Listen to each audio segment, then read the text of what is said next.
As a case in point, Mlambo-Ngcuka provided a snapshot of progress.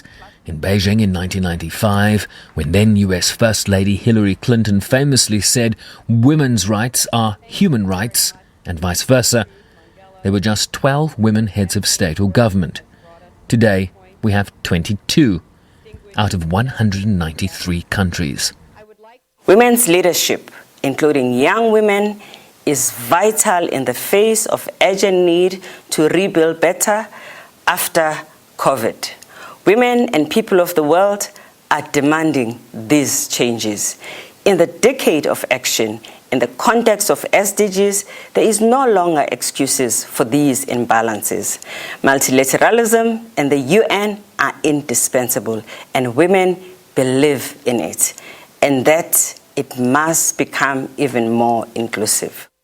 She indicated that women were now demanding a leapfrog to 50% representation or parity in all spheres, from government to boardrooms to peace negotiations to closing the digital divide. A call for bold steps, not incremental ones. This is the time for disruptors, young and old. Time for actions to change the course of history for women and girls, especially women between the ages 25 and 34, who are increasingly more likely to live in extreme poverty than their male counterpart. It's time to bring an end to discriminatory laws, norms, and homophobia, to end men's violence against women and girls, and a concerted effort to put women at the heart of climate justice. Her boss, the UN chief, has called gender equality the greatest human rights challenge facing the globe today. This is fundamentally a question of power. And so it starts with equal representation of women in leadership positions, in governments, boardrooms, in climate negotiations, and at the peace table. Everywhere decisions are taken that affect people's lives. China, as host of the Beijing conference 25 years ago, called for women to advance at the forefront of our times, while China's president dipped his hat to the women frontline workers during this COVID-19 pandemic. In China, at the height of the battle against COVID-19, more than 40,000 health workers from across the country rushed to Hubei province, which was the hardest hit by the virus, and 2/3 of them were women. Among them was a nurse from Guangdong province who had not yet reached the age of 20. Answering a reporter's question on whether she was too young to help others, she said, "The moment I put on the protective suit, I'm not a kid anymore." Those words moved the whole nation. While the plight of the world's 80 million refugees, of which over half are women and girls, continue to be a major concern. COVID-19 is exacerbating inequality for so many young girls, and of course, the LGBTQI community. Because of the social and economic impacts of the pandemic, many displaced women and girls are also at increased risk of being forced into survival sex and early child marriage by their families. But forcibly displaced women are agents of change, challenging the status quo, fighting for girls' rights, and of course using their voices to demand equality. And in this decade of action towards the Sustainable Development Goals by 2030, achieving Goal 5, or gender equality and empowerment, could be a game changer for the world as we know it. Sherwin Bryce-Pease, SABC News, New York. Meanwhile, President Cyril Ramaphosa has told that high-level meeting commemorating the 25th anniversary of the Beijing Platform of Action that gender-based violence continues unabated, calling it an indictment on our societies. He's also indicated that meeting the aspirations of the decisions taken in Beijing and subsequently in the Sustainable Development Goals agenda demands a decisive response from us all. This session should have, as part of its outcomes, a strong commitment to end all forms of violence against women and girls, be it in domestic violence, femicide, sexual abuse, child marriage, or female genital mutilation. We must prioritize the ratification of the International Labour Organization's Convention on Violence and Harassment in the World of Work. As part of the African Women's Decade of Financial and Economic Inclusion, the African Union member states have agreed to put policies in place to increase women's economic participation, access to finance, as well as ownership of land. By unleashing the economic potential of women, we are essentially unleashing the enormous potential of our economies to grow and benefit all. Right, for more, we cross now to our correspondent Sherwin Bryce-Pease, who joins us via Skype from New York. Sherwin, thank you for bringing us real numbers of women leaders. It puts it all in stark relief. And the message has been consistent for some time, hasn't it? That there is greater rights for women, some progress, but a lack of progress on equal rights, no matter where you look on the planet. Let's just reflect on some of the phrases that I picked up on that came out of that meeting. The killing of women could be likened to a war zone, Francis. The words of the Secretary General. He talks about how women only enjoy 75% of the rights that men enjoy around the world. He quoted a World Bank estimate that says it will take 150 years to achieve gender parity in lifetime earned income compared to men. I Googled the number of women representation in the United States Congress a short time ago. 26 of the 100 women, of the 100 senators are made up of women, so that's around 26%. And of the 435 members of the United States House of Representatives, just 101, 23% are women.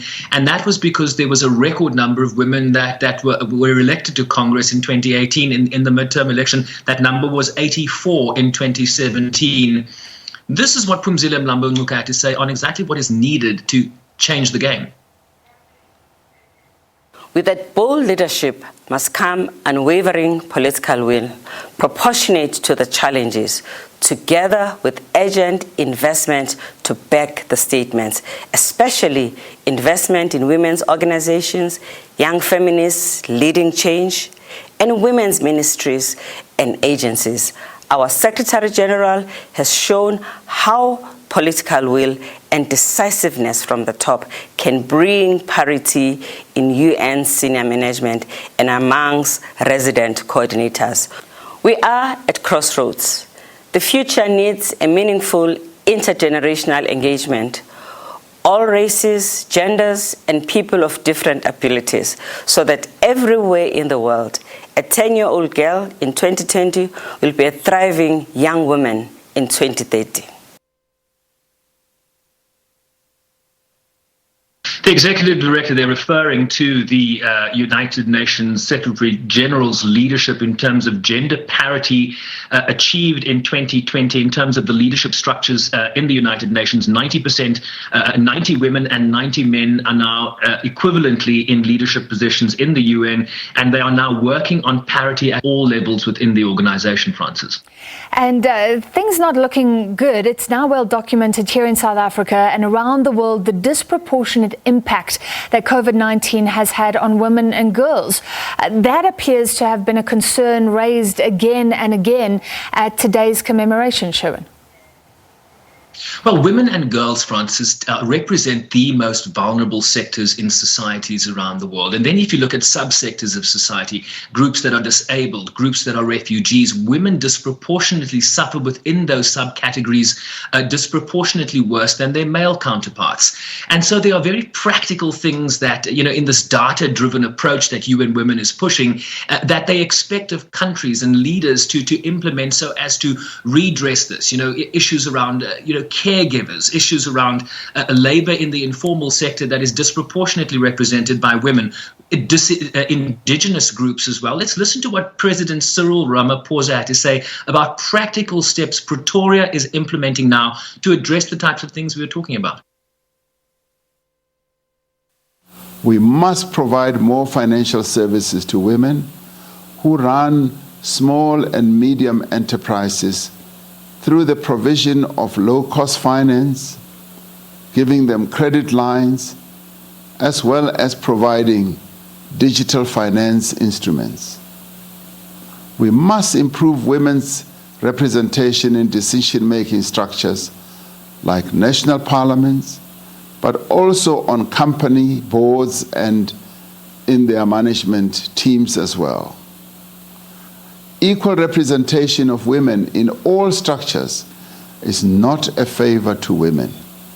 It is a fundamental matter of justice and redress. Through the UN's Generation Equality Campaign, we are once again putting the empowerment of women firmly on the global agenda. The world's women and girls deserve action. They deserve action from all of us and not just promises. So it's great having these reunions, 25-year anniversaries and such, Francis. But as you heard from South Africa's president and the speakers in that package, there are very practical things that now need to be done if we are to meet the 2030 deadline for the SDGs. So you're so right, Sherwin. There's these ideals, the Beijing Platform of Action adopted in 95, the Sustainable Development Goals, Goal 5, meant to impact on all the other goals. And in this decade of action with 2030 looming, are we on track at all? You know, when we talk about cross-cutting nature of goals, if you take Goal 5, right, the empowerment of women,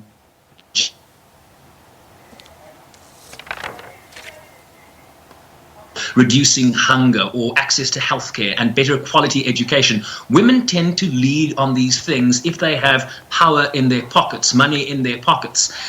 Goal 5 has a number of targets, Francis, and this really spells it out for people. You know, you hear about these 17 goals and you don't really understand what the indicators are. These are some of the targets, and this will give you an indication of how well we're doing, right? You can answer along with me if you like.